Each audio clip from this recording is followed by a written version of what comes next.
Good morning students.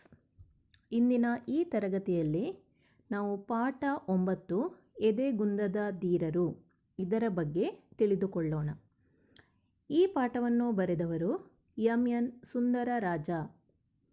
ಇವರು ನಿವೃತ್ತ ಪ್ರಾಧ್ಯಾಪಕರು ಹಾಗೂ ಇವರು ಈ ಪಾಠದಲ್ಲಿ ನೀಡಿರುವಂತಹ ಜೂಲಿಯೋ ಇಗ್ಲೇಷಿಯಸ್ ಎನ್ನುವ ವ್ಯಕ್ತಿ ಚಿತ್ರಣವನ್ನು ಅವರ ಹಿರಿಯರ ಹಾದಿ ಪುಸ್ತಕದಿಂದ ಆರಿಸಿಕೊಳ್ಳಲಾಗಿದೆ. ಇವರು ಬರೆದಂತಹ ಪ್ರಮುಖ ಕೃತಿಗಳೆಂದರೆ ಹುಡುಕಾಟ ಮತ್ತು ನನ್ನ ಜೀವನ ಮತ್ತು ನನ್ನ ಹಾದಿ. ಈ ಪಾಠದಲ್ಲಿ ಪ್ರತಿಯೊಬ್ಬ ಮನುಷ್ಯನ ಜೀವನವು ಬೆಲೆ ಬಾಳುವಂತಹುದು. ಜೀವನದಲ್ಲಿ ಎಷ್ಟೇ ಕಷ್ಟ, ತೊಂದರೆ, ಅಪಾಯಗಳು ಬಂದರೂ ಧೈರ್ಯಗೆಡದೆ ಸಮಯ ಪ್ರಜ್ಞೆಯನ್ನು ಬಳಸಿಕೊಂಡು ಜಾಣ್ಮೆಯನ್ನು ಪ್ರದರ್ಶಿಸಿ ಹೇಗೆ ಕಷ್ಟದಿಂದ ಹೊರಬರಬೇಕು ಎನ್ನುವುದರ ಬಗ್ಗೆ ಇಲ್ಲಿ ವಿವರಿಸಿದ್ದಾರೆ. ಮೊದಲನೆಯದಾಗಿ ಜೂಲಿಯೋ ಇಗ್ಲೇಷಿಯಸ್ ಎನ್ನುವ ಧೀರರ ಬಗ್ಗೆ ಇಲ್ಲಿ ವಿವರಿಸಿದ್ದಾರೆ. ಜೂಲಿಯೋ ಇಗ್ಲೇಷಿಯಸ್ ಸ್ಪೇನ್ ದೇಶದ ಒಬ್ಬ ಬಾಲಕ. ಸ್ಪೇನ್ ಯುರೋಪ್ ಖಂಡದ ಒಂದು ದೇಶ. ತನ್ನ 10ನೆಯ ವಯಸ್ಸಿನಲ್ಲಿ ಫುಟ್ಬಾಲ್ ಆಟಗಾರನಾಗಬೇಕೆನ್ನುವ ಕನಸನ್ನು ಆತನು ಕಾಣ್ತಾನೆ. ದಿನದ ಹೆಚ್ಚಿನ ಭಾಗವನ್ನು ಫುಟ್ಬಾಲ್ ಆಡುವುದರಲ್ಲಿಯೇ ಕಳೀತಾನೆ. ತಾನು ರಾಷ್ಟ್ರ ಮತ್ತು ಅಂತಾರಾಷ್ಟ್ರೀಯ ಪಂದ್ಯಗಳಲ್ಲಿ ಭಾಗವಹಿಸಬೇಕು ಹಾಗೂ ದೇಶಕ್ಕೆ ಕೀರ್ತಿಯನ್ನು ತರಬೇಕೆನ್ನುವುದು ಆತನ ಆಸೆಯಾಗಿತ್ತು. ಅದಕ್ಕಾಗಿ ರಿಯಲ್ ಮ್ಯಾಡ್ರಿಡ್ ಕ್ಲಬ್ ಅನ್ನು ಸೇರ್ತಾನೆ. ರಿಯಲ್ ಮ್ಯಾಡ್ರಿಡ್ ಕ್ಲಬ್ ಎನ್ನುವಂಥದ್ದು ಸ್ಪೇನ್ ದೇಶದ ಒಂದು ಪ್ರಸಿದ್ಧ ಫುಟ್ಬಾಲ್ ಕ್ಲಬ್. ಅದಕ್ಕಾಗಿ ನಿರಂತರ ಅಭ್ಯಾಸವನ್ನು ಸಹ ಆತ ಮಾಡ್ತಾನೆ. ತನ್ನ 20ನೆಯ ವಯಸ್ಸಿಗೆ ಉತ್ತಮ ಗೋಲ್ ಕೀಪರ್ ಎಂಬ ಖ್ಯಾತಿಯನ್ನು ಪಡೆದು ರಾಷ್ಟ್ರ ಮಟ್ಟಕ್ಕೆ ಬೆಳೀತಾನೆ. ಆದರೆ 1963ರಲ್ಲಿ ಸ್ನೇಹಿತರ ಜೊತೆ ಒಮ್ಮೆ ಕಾರಿನಲ್ಲಿ ಹೋಗುವಾಗ ಭೀಕರ ರಸ್ತೆ ಅಪಘಾತಕ್ಕೆ ಒಳಗಾಗಿ ತನ್ನ ಸೊಂಟದ ಕೆಳಭಾಗದ ಸಂಪೂರ್ಣ ಶಕ್ತಿಯನ್ನು ಆತ ಕಳೆದುಕೊಳ್ತಾನೆ. ನಂತರ ಆಸ್ಪತ್ರೆಗೆ ಸೇರಿ ಅಲ್ಲಿ ಚಿಕಿತ್ಸೆಯನ್ನು ಕೂಡ ಪಡೀತಾನೆ. ಇದರಿಂದ ವಿಶ್ವದ ಗೋಲ್ ಕೀಪರ್ನಾಗುವ ಅವನ ಕನಸು ನುಚ್ಚು ನೂರಾಗುತ್ತದೆ. ಆತ ಗುಣಮುಖನಾಗಲು ತುಂಬ ದಿನಗಳು ಬೇಕಾಗುತ್ತವೆ. ಇದರಿಂದ ಅವನಲ್ಲಿ ದುಃಖ, ಕೋಪ ಉಂಟಾಗುತ್ತದೆ. ಮನ ನೊಂದು ಆ ನೋವನ್ನು ಮರೆಯುವುದಕ್ಕೋಸ್ಕರ ಆತ ಹಾಡುಗಳನ್ನು ಬರೆದು ತಾನೇ ಹಾಡಲು ಪ್ರಾರಂಭಿಸ್ತಾನೆ. ಅವನ ಇಂಪಾದ ಧ್ವನಿಯನ್ನು ಗಮನಿಸಿದ ದಾದಿಯೊಬ್ಬಳು, ನರ್ಸ್ ಒಬ್ಬಳು ಏನು ಮಾಡ್ತಾಳೆ, ಗಿಟಾರೊಂದನ್ನು ಅವನಿಗೆ ಉಡುಗೊರೆಯಾಗಿ ನೀಡ್ತಾಳೆ. ಅವನೆಂದೂ ಆವರೆಗೆ ಗಿಟಾರನ್ನು ಮುಟ್ಟಿರಲಿಲ್ಲ. ಆದರೂ ಗಿಟಾರನ್ನು ನುಡಿಸುತ್ತಾ ಹಾಡನ್ನು ಹಾಡಲು ಪ್ರಾರಂಭಿಸುತ್ತಾನೆ.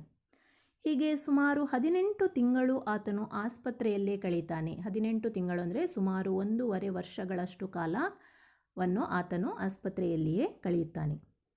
ಈಗ ಜೂಲಿಯೋ ಹಾಡುವುದರಲ್ಲಿ ಮತ್ತು ಗಿಟಾರ್ ನುಡಿಸುವುದರಲ್ಲಿ ಪರಿಣತಿಯನ್ನು ಪಡಿತಾನೆ. ಅದು ಅವನ ಆತ್ಮವಿಶ್ವಾಸವನ್ನು ಹೆಚ್ಚಿಸುತ್ತದೆ. ಈಗ ತಾನೇ ಹಾಡುಗಳನ್ನು ಬರೆದು ಆತನು ಹಾಡುವುದಕ್ಕೆ ಪ್ರಾರಂಭಿಸಿ ಅದರಲ್ಲೇ ಆತ ತಲ್ಲೀನನಾಗ್ತಾನೆ. ಜೀವನ ಹೀಗೆ ಸಾಗುತ್ತಿದೆ ಎಂಬ ಹೆಸರಿನ ಹಾಡುಗಳ ಆಲ್ಬಮನ್ನು ಅವನು ಹೊರತರ್ತಾನೆ. ಅದು ವಿಶ್ವಾದ್ಯಂತ ಜನಪ್ರಿಯವಾಗಿ 300 ಮಿಲಿಯನ್ ಆಲ್ಬಮ್ಗಳು ಮಾರಾಟವಾಗ್ತವೆ. ಈತನೂ ಕೂಡ ವಿಶ್ವದ 10 ಪ್ರಮುಖ ಗಾಯಕರಲ್ಲಿ ಒಬ್ಬನಾಗ್ತಾನೆ. ಅವನು ಈಗ ಶ್ರೇಷ್ಠ ಕಲಾವಿದನಾಗಿ ಕೋಟ್ಯಾಂತರ ಸಂಗೀತ ಪ್ರೇಮಿಗಳ ಕಣ್ಮಣಿ ಕೂಡ ಆಗ್ತಾನೆ. ಜೀವನದಲ್ಲಿ ವಿಫಲತೆಯಿಂದ ಎದೆಗುಂದಬಾರದು. ಅದೃಷ್ಟದ ಒಂದು ಬಾಗಿಲು ಮುಚ್ಚಿದರೆ ಇನ್ನೊಂದು ಬಾಗಿಲು ತೆರೆದುಕೊಳ್ಳುತ್ತದೆ ಎಂದು ಆತ ಹೇಳ್ತಾನೆ. ಇದಕ್ಕೆ ಅವನ ಜೀವನವೇ ಸಾಕ್ಷಿಯಾಗಿದೆ. ಇದೇ ಪಾಠದಲ್ಲಿ ಲೇಖಕರು ಇನ್ನೊಬ್ಬ ಎದೆಗುಂದದ ಧೀರರು ಮಾಲತಿ ಹೊಳ್ಳ ಇವರ ಬಗ್ಗೆ ವಿವರಿಸಿದ್ದಾರೆ. ಎಲ್ಲ ಬಾಗಿಲುಗಳು ಮುಚ್ಚಿದ್ದರೂ ಎಲ್ಲೋ ಒಂದು ಸಣ್ಣ ಕಿಂಡಿಯಿಂದ ಬೆಳಕು ಹರಿದು ಬರುತ್ತದೆ. ಇದು ಮಾಲತಿ ಹೊಳ್ಳರ ಬದುಕಿನ ಸತ್ಯ. ಪೋಲಿಯೋ ಎಂಬ ಭಯಂಕರ ವ್ಯಾಧಿಗೆ ತುತ್ತಾಗಿ ಕಾಲುಗಳು ಶಕ್ತಿಹೀನವಾದರೂ ಕ್ರೀಡಾ ಲೋಕದಲ್ಲಿ ವಿಶ್ವವೇ ಬೆರಗಾಗುವಂತಹ ಸಾಧನೆಯನ್ನು ಮಾಡಿದವರು ಮಾಲತಿ ಹೊಳ್ಳಾರವರು. ಪೋಲಿಯೋ ರೋಗ ಕೇಳಿದಿರ ಮಕ್ಕಳೇ? ಪೋಲಿಯೋ ರೋಗ ಅಂದರೆ ಅದು ಸಾಮಾನ್ಯವಾಗಿ ಮಕ್ಕಳಿಗೆ ಬರುವಂತಹ ಒಂದು ಕಾಯಿಲೆ. ಈ ಕಾಯಿಲೆಯಲ್ಲಿ ಕೈಕಾಲುಗಳು ಶಕ್ತಿಹೀನವಾಗುತ್ತವೆ ಹಾಗೂ ಶರೀರವು ದುರ್ಬಲತೆಯನ್ನು ಹೊಂದುತ್ತದೆ, ಬಲ ಇಲ್ಲದಿರುವಂಥದ್ದು.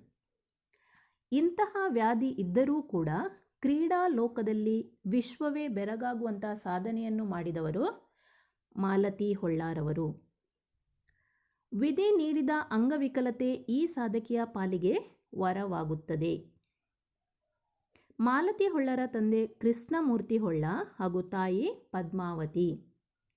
ಹೋಟೆಲ್ ವೃತ್ತಿಗಾಗಿ ಇವರು ಉಡುಪಿ ಜಿಲ್ಲೆಯ ಮಣ್ಣೂರು ಗ್ರಾಮದಿಂದ ಬೆಂಗಳೂರಿಗೆ ಹೋಗ್ತಾರೆ. ಇವರ 4ನೆಯ ಮಗುವಾಗಿ ಜುಲೈ 6, 1958 ಮಾಲತಿಯವರು ಜನಿಸುತ್ತಾರೆ. ಹಾಗಾದರೆ ಮಾಲತಿ ಹೊಳ್ಳ ಇವರು ಜನಿಸಿದ್ದು ಯಾವಾಗ? ಜುಲೈ 6, 1958.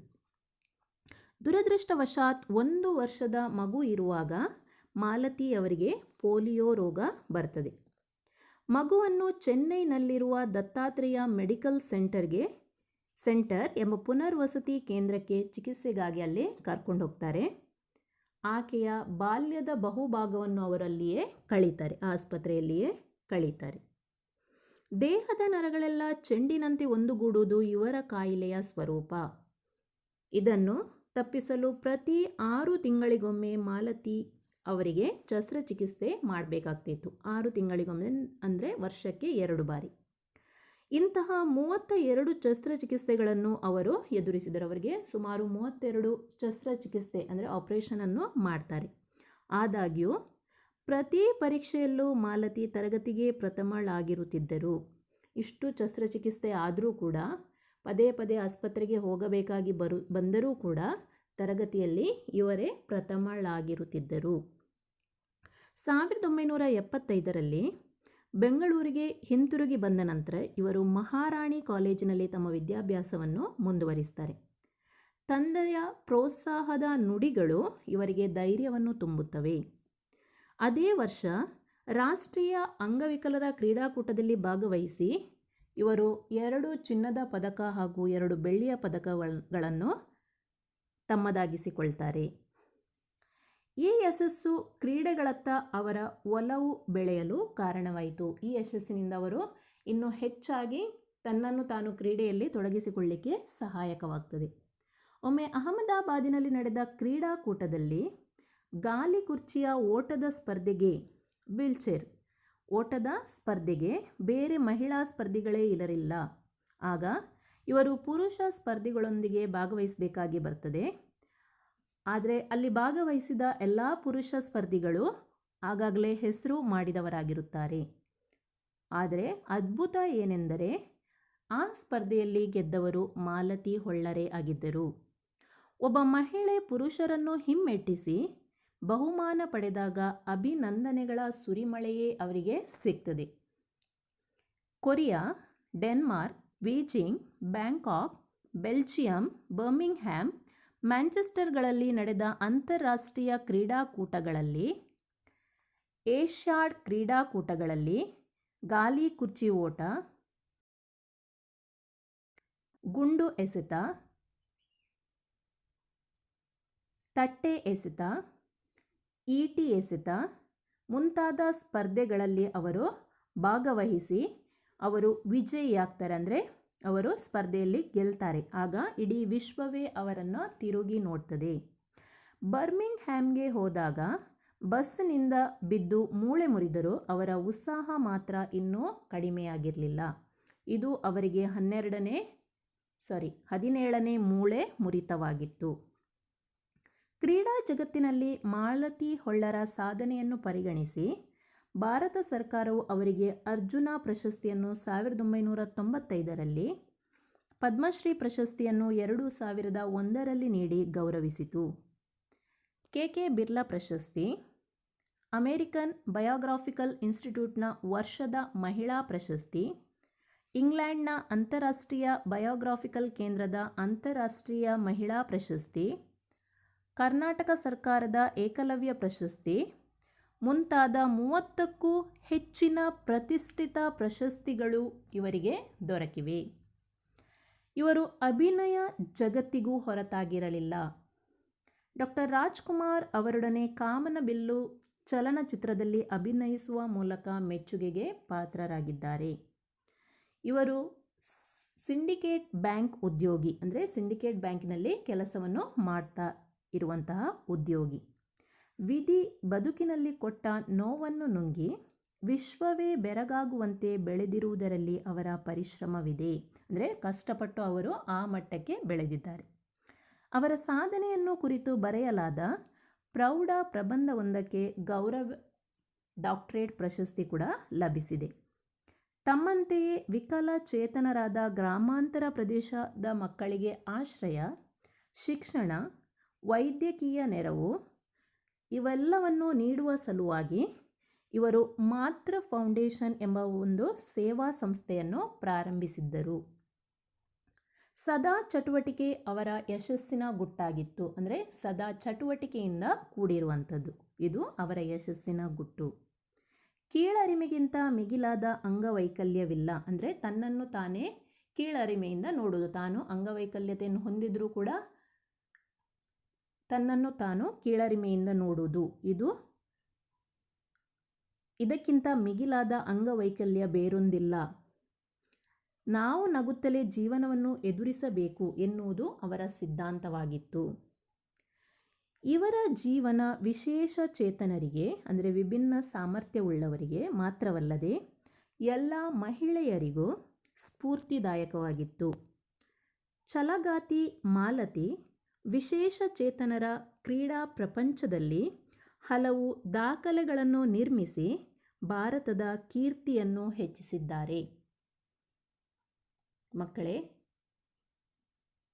ಈ ಪಾಠದ ಮುಖ್ಯ ಉದ್ದೇಶ ಏನೆಂದು ನಿಮಗೆ ಅರ್ಥವಾಯಿತೆಂದು ಭಾವಿಸುತ್ತೇನೆ. ಅಂದರೆ ಜೀವನದಲ್ಲಿ ಎಷ್ಟೇ ಕಷ್ಟಗಳು ಬಂದರೂ ಕೂಡ ಅದಕ್ಕೆ ನಾವು ಧೈರ್ಯಗೆಡದೆ ಸಮಯ, ಪ್ರಜ್ಞೆ ಹಾಗೂ ಜಾಣ್ಮೆಯನ್ನು ಪ್ರದರ್ಶಿಸಿ ಆ ಕಷ್ಟದಿಂದ ಅಥವಾ ಆ ತೊಂದರೆಯಿಂದ ಹೊರಬರಬೇಕು ಎನ್ನುವಂಥದ್ದೇ ಈ ಪಾಠದ ಮುಖ್ಯ ಉದ್ದೇಶ. ಇದನ್ನು ಅರಿತುಕೊಂಡು ತಾವು ತಮ್ಮ ಜೀವನದಲ್ಲಿ ಅಳವಡಿಸಿಕೊಂಡರೆ ಯಶಸ್ಸು ಖಂಡಿತ ನಿಮ್ಮದಾಗುವುದರಲ್ಲಿ ಸಂಶಯವಿಲ್ಲ. ಈ ಪಾಠವು ಅರ್ಥವಾಯಿತೆಂದು ಭಾವಿಸುತ್ತೇನೆ. ಪಾಠ ಪುಸ್ತಕವನ್ನು ತೆರೆದು ಪಾಠವನ್ನು ಓದಿ ಇದನ್ನು ಅರ್ಥ ಮಾಡಿಕೊಳ್ಳಲು ಪ್ರಯತ್ನಿಸಿ. ಧನ್ಯವಾದಗಳು.